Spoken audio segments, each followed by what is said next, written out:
Hey guys, welcome back to my channel. So over the weekend, I bought a Groupon and decided to check out the Grateful Dane Distillery. They have a cool outside sitting area. We started off by getting a Dane and Ting, then we started the tour. Every time you try a new spirit or a new beer or a new wine or even coffee, you can implement this process. And by doing this process, you're going to start to be able to distinguish, what separates this rum from that rum, what separates this whiskey from that whiskey.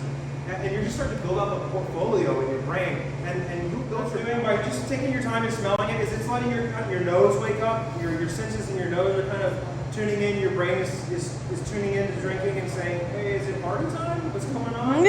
So as you're smelling it, your body's already like getting the engine started, getting ready to start doing a tasting.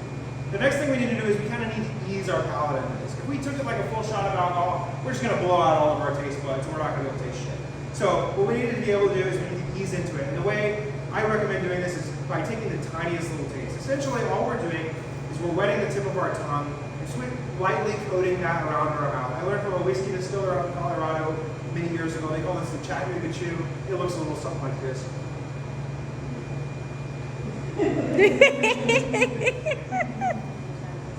So after that initial taste, exhale a few times. Your mouth is now lightly coated. You've got a nice coating. You've got a good base for your tasting.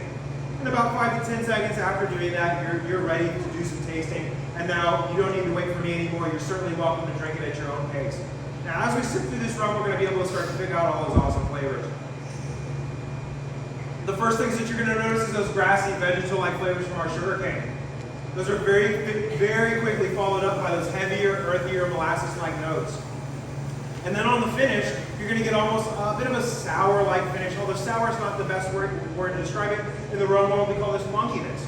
Now, funkiness is something that makes Jamaican rum, specifically Jamaican rum. It's funky characteristics. And funkiness is an organic compound called esters. These esters work well with other organic compounds like fruit juices. So this is going to make, on the molecular level, is going to make your cocktail really, really awesome stuff. So, compared to a Jamaican rum, however, this is not a very funky rum, but compared to an American rum, it's extremely funky, so it just depends on your perspective. So, our sober rum in 2017, we got a gold medal at the Miami Rum Festival. In 2020, we got a silver at the San Francisco World Spirits Competition, so it's a multi-award winning rum. Now, how we all are drinking this right now is not typically how I recommend enjoying my sober rum. If you enjoy sipping sober rum by itself, thank you, that's a huge compliment to me. This is a cocktail rum, however. This is for daiquiris, mojitos, pina coladas, rum and cokes, rummy bears. It's a very versatile cocktail rum. I sip sober rum by itself because I'm a rum nerd, but typically this is a cocktail rum. And unless I'm working, I'm typically not sipping it by itself. We're doing 3 full pours, y'all. There's no obligation to drink the entire amount of alcohol. You're not hurting my feelings whenever you don't want to drink. After the tour, I just kind of took a little snippet of some of the alcohol that they had available and some of the equipment used in the distilling process.